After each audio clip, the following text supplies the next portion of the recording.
ఓం శ్రీమాత్రే నమః. ఈరోజు ఒక కథ లాంటి నిజం చెబుతానండి. నేను 10 సంవత్సరాల కిందట విన్న మాట, ఒక పెద్ద ఆయన చెప్పిన మాట. ఒక లాయర్ గారు, పేరు మోసిన లాయర్ గారు చెప్పారు. ఆయన దగ్గరికి వచ్చిన కేసు గురించి అది విన్నదాన్ని ఈరోజు మీ ముందు ఉంచుతున్నానండి. మీకు నేను చెబుతున్నాను. మరి ఆయన దగ్గరికి వచ్చిన కేసు గురించి ఆయన చెప్పారు. ఒక పెద్ద ఆవిడ లాయర్ గారి దగ్గరికి వెళ్ళిందంట. పెద్ద ఆవిడ అంటే ఇంచుమించు నా వయసు అనుకోండి, 50 సంవత్సరాలు దాటేసి 53, 54 ఉంటాయి ఆ వయసు. అప్పటికి ఆవిడ బాధ్యతలన్నీ తీరిపోతాయి. పిల్లల పెళ్ళిళ్ళు కొట్టుకుపోయి ఎవరు వాళ్ళు చేసుకుంటూ ఉండి, ఇంకా భార్యాభర్తలు మాత్రం ఇద్దరు ఉండి హ్యాపీగా బతకే రోజులు. ఇంకా అప్పుడు వెళ్ళింది లాయర్ గారి దగ్గరికి ఆవిడ. వెళ్తే ఆమెను చూసి, అమ్మ దేనికి వచ్చేవి తల్లి, ఏంటమ్మా నీ సమస్య అని అడిగారంట లాయర్ గారు. అని అడిగితే, నేను నా భర్త నుంచి విడిపోవాలనుకుంటున్నాను లాయర్ గారు అందంట. అంటే, అమ్మ నీ భర్త నుంచి విడిపోవాలనుకుంటున్నావా? అది ఇప్పుడు దేనికి తల్లి, ఇలారా ఇలా కూర్చో, అసలు ఏంటమ్మా మరి నీ సమస్య ఏంటి చెప్పు అని అడిగారంట. మరి లాయర్ గారు ఎలా అడుగుతారో అదే పద్ధతిలో అడిగారంట. అడిగితే ఆవిడ కూర్చొని, నాకు తెలిసి తెలంతనంలో పెళ్లి చేశారండి. ఒక 16 సంవత్సరాలు వస్తాయి అనిపించి పెళ్లి చేసేసారు. మా అమ్మ నాన్న ఈయనే నీ భర్త, నీ అత్తోరిల్లే నీ ఇల్లు, వాళ్ళే నీ వాళ్ళు, అక్కడే నువ్వు ఉండాలి, సుఖమైన కష్టమైన అన్నీ నీకు అక్కడే అని ఆ తెలియని పిల్లకి చెప్పి ఆయన కూడా నన్ను పంపించేశారు. మరి వచ్చిన తర్వాత ఆయన మరణాన్ని నుంచే ఆయన ఎలాగా ఉంటారో ఆ విధానం అంతా నా మీద చూపించారు. అప్పుడు నాకు తెలిసేటంత వయసు కాదు, మరి తిరగేసి చెప్పేటంత అనుభవం లేదు. సర్దుకుంటూ నెట్టుకుంటూ అలాగే గడుపుతున్నాను రోజులు. నా వాళ్ళు ఇలాగా, నా వాళ్ళు అలాగా, నా వాళ్ళతో ఇలా ఉండాలి, నా వాళ్ళతో అలా ఉండాలి అనడం. మరి ఆయన ఏమన్నా వాళ్ళకి చేస్తే నాకు చెప్పొద్దని, నాకు తెలకూడదని దాయడం. నా గురించి తన ఫ్రెండ్స్కి మరి ఇలా చేయదు, అలా చేయదు, ఇలా నిద్ర లేవదు, అలాగా ఇంట్లో పనులు అలా చూసుకోదు, ఇదే అది అని చెప్పడం. అప్పుడు వాళ్ళ సపోర్ట్ చేస్తే వాళ్ళని నచ్చి మెచ్చుకుని వాళ్ళతో స్నేహంగా ఉండడం. నన్ను ఇంకాంత పత్తపరం చేసి వెనక్కి పెట్టడం.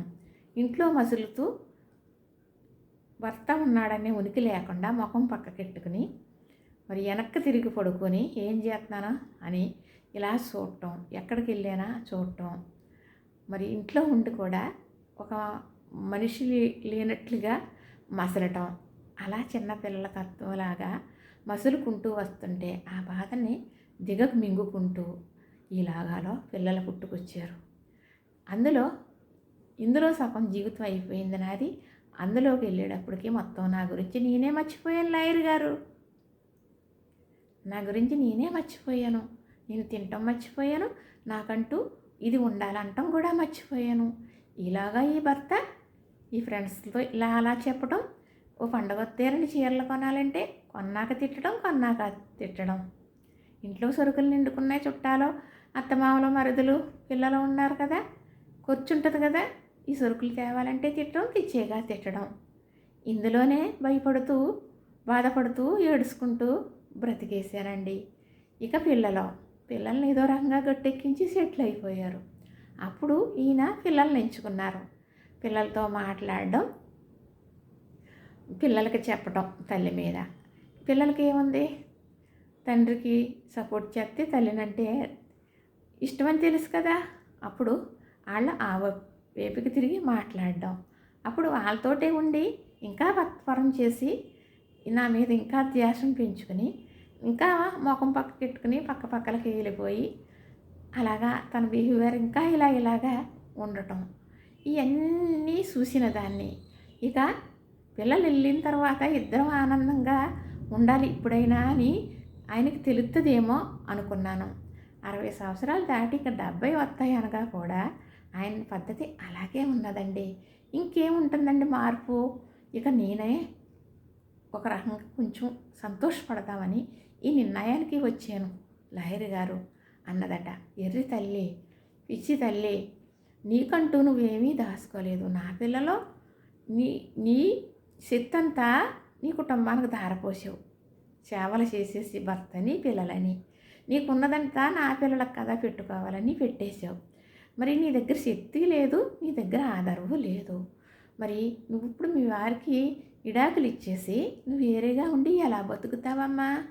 ఇప్పుడు ఇంత బాధపడి ఇంతకాలం నెట్టుకొచ్చావు కదా, ఇప్పుడు విడాకులు తీసుకుంటే మరి పెనం మీద ఉన్న అట్టుపోయిలు పడ్డట్టు అయిపోద్ది తల్లి నీ బతుకు.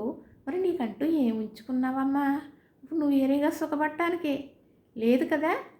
ఒకటి చెబుతాను, నువ్వు ఏం చేస్తావంటే, నేను నాకంటూ ఉండాలి అని నీకు ఒక మనసులో నీకు చిన్న ఆలోచన మొదలైంది కదా, అది అమలుపరుచుకో.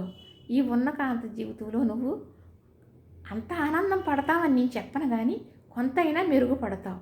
నీ గురించి నువ్వు బతకటం నేర్చుకో. అప్పుడు ఈ కాంత జీవితంలో నువ్వు నిజంగా సుఖపడతావు.